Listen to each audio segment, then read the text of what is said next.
Good evening, collectors. Welcome back to the For Collectors channel. My name is Sammy Thunder, and tonight I'm going to be showing you 5 cards from my Christy Mathewson collection. One thing I've felt like I've always lacked with some of my videos is not really sharing a lot of facts about where the cards came from, fun things about the set, the history behind it, and so I thought tonight I'd pick out some 5 cards. I have some notes written down that I'm going to read for you guys, and even some additional photos of some fun things to kind of attribute to some of these cards. So let me switch over and we'll go to card number 1. Okay, so Christy Mathewson card number 1 is not so much a card, it's more of a stamp, but is one of my favorite pieces from my collection, probably the most vibrant, colorful piece, and that is the 1939 Centennial Stamps, Christy Mathewson.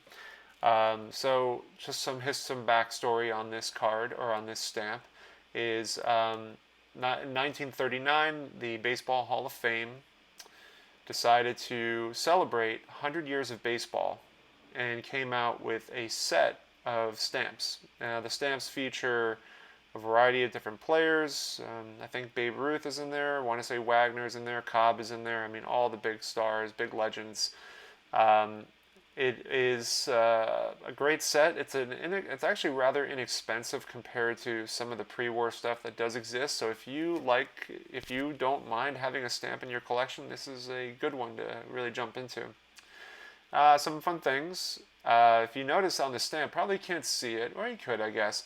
On the very top left, you can see where it says Centennial Baseball, 1939. Quality control. I guess they never caught that they spelt Centennial incorrectly, and they've left out the additional N that is supposed to be there. There's only one N at the end, so interesting fact there. Again, 100 years of baseball. They're celebrating all of the major stars that contributed to the game, and finally, a really fun fact, and I feel like maybe Scott, Reindeer Studios, would really like this.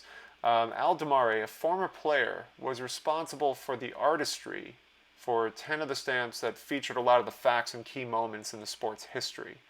So it's always kind of fun, especially when you have a former ball player who has the skills of being able to display his artistry and help the Hall of Fame.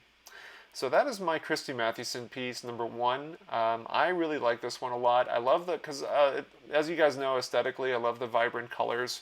And what I really appreciate about this is just the details that went into it, with the yellow border frame, I guess you can call it, with all the intricate designs. I think there's like little gloves and bats and things of that nature. So really good start, really good piece. And I highly recommend, if you do see something, if you see this at the National and you can fit it in your budget, I think it's a fun thing to have in your collection as a set piece. Second one, I feel like this will make Orlando quite pleased, because I know he loves international cards, and this is one of them.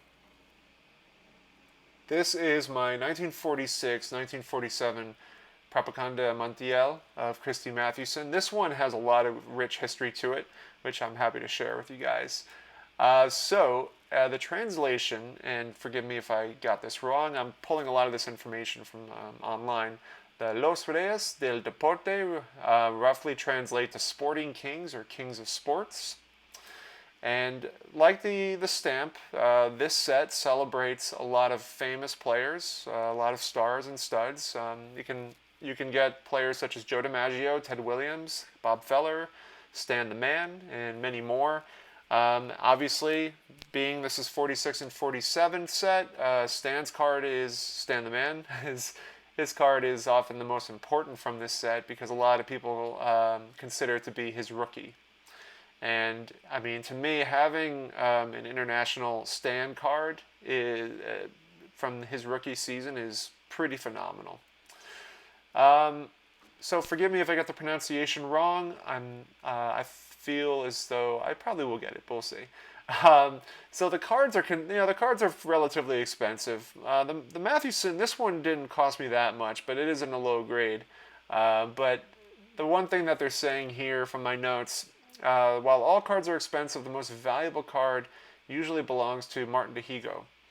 And I probably should have copied and pasted his backstory, but I want to say he was a Cuban Hall of Fame player, and I guess it's a rare, tough card to find. Forgive me, I just didn't include those in the notes, but you guys can look it up. Martin Dihigo. And it says here, cards from 1 to 100 utilize the style like you see in my Maddie card, as it is number 79. But interestingly enough, cards from 101 to 180 utilize a different style altogether. And a lot of those players, actually all of those players, are all minor leaguers. So you can definitely, I don't know how much they go for. I haven't looked it up, but it's a really cool looking design and really cool style, and it might be worth looking into. But nevertheless, the Propaganda Montiel, I want to say, is I believe is a Cuban issued set, and so I think Orlando has some. I'm sure he does, and love to see him share some on his channel.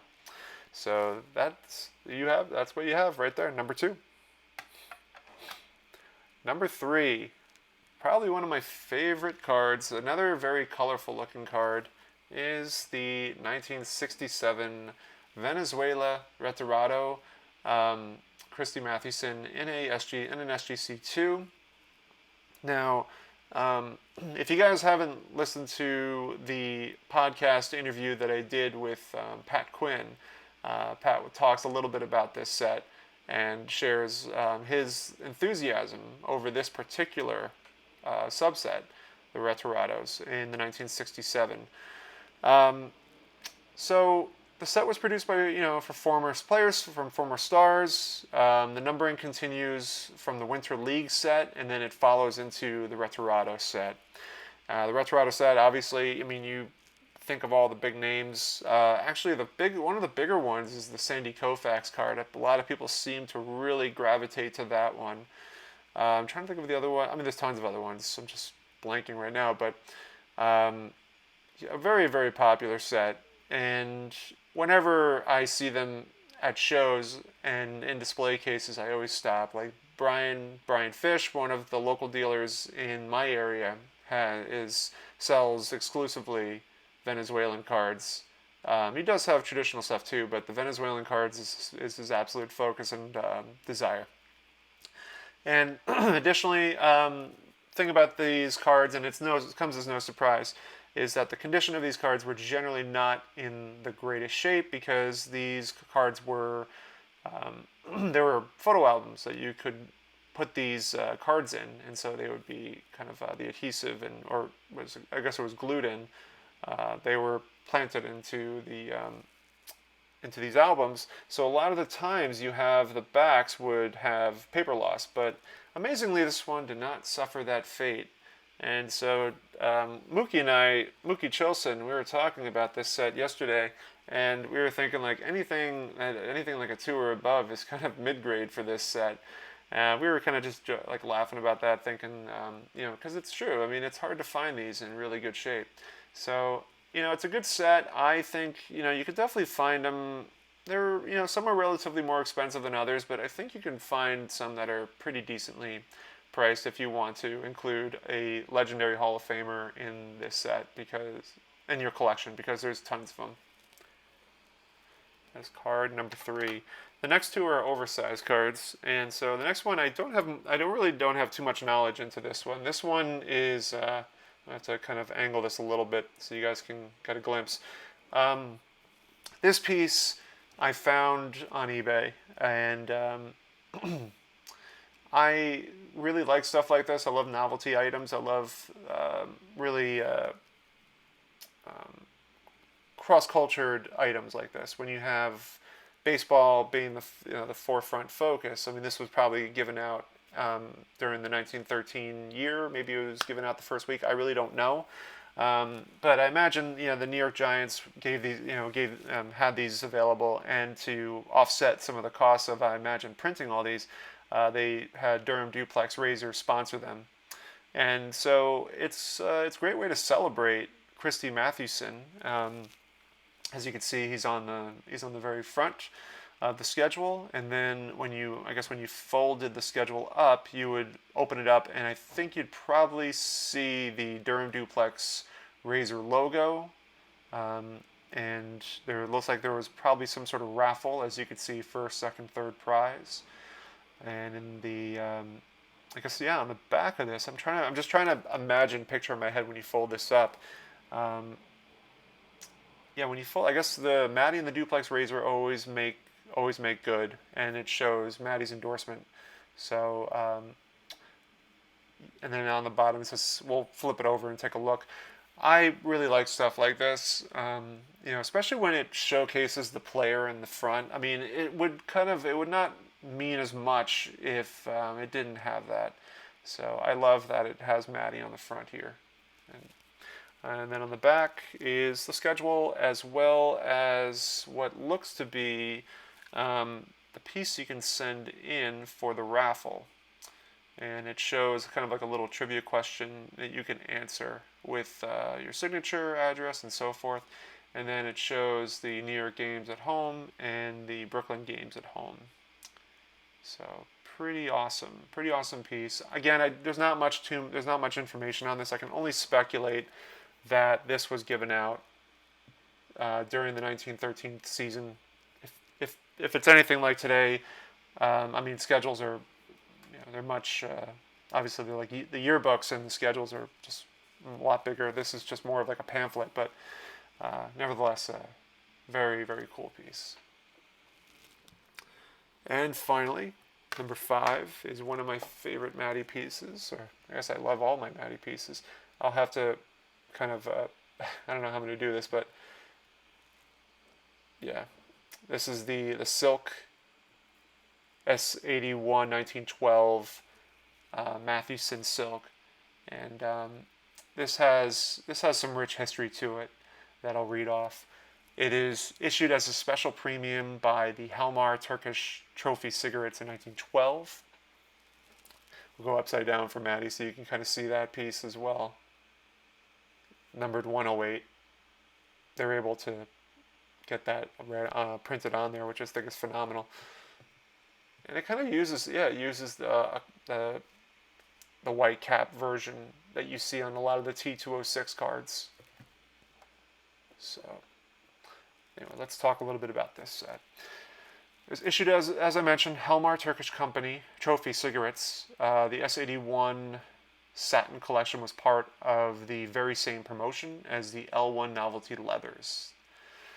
So in order to get any of these S81 silks, you'd have to mail in 20 gift slips, which were packed one per package with the Helmar Turkish Trophy Cigarettes.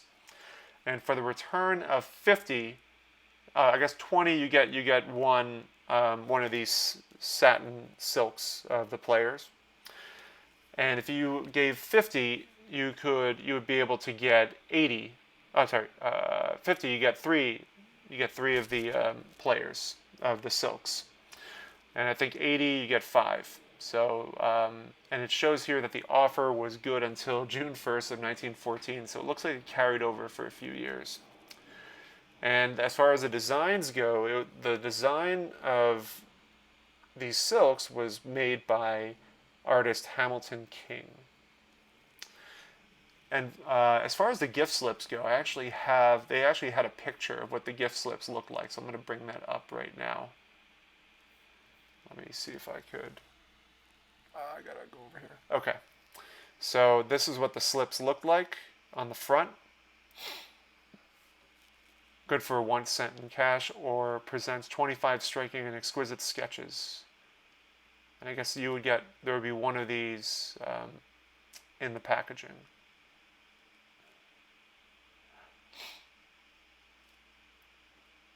There's also a part on the back.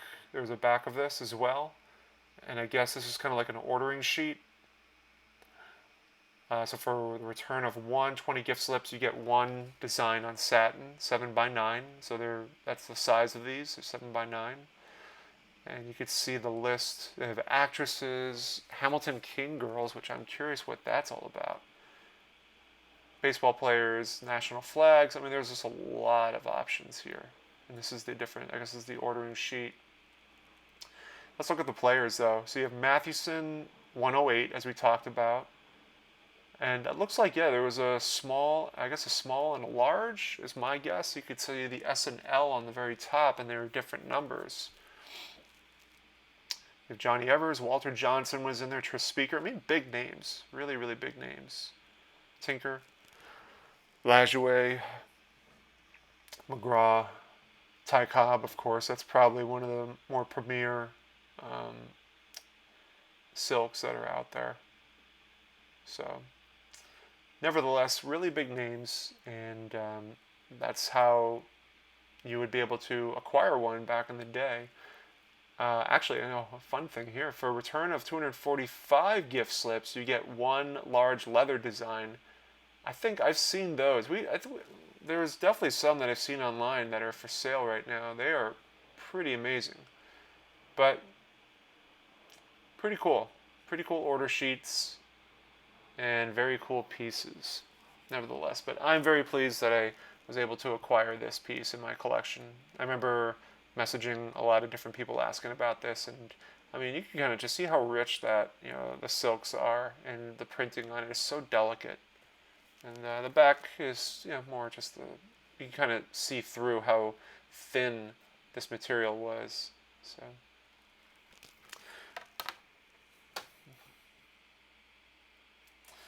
those are the 5 pieces I wanted to show you guys, and some hopefully you got some good information out of it.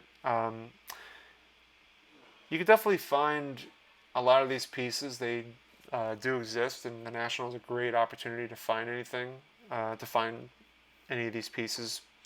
And so definitely love to hear what you have to say in the comments. If there's any thoughts, any additional facts you'd like to share about any of these cards, please feel free to do so. But thank you guys again for watching For Collectors. You guys have a great start to your week, and I'll see you soon. Take care.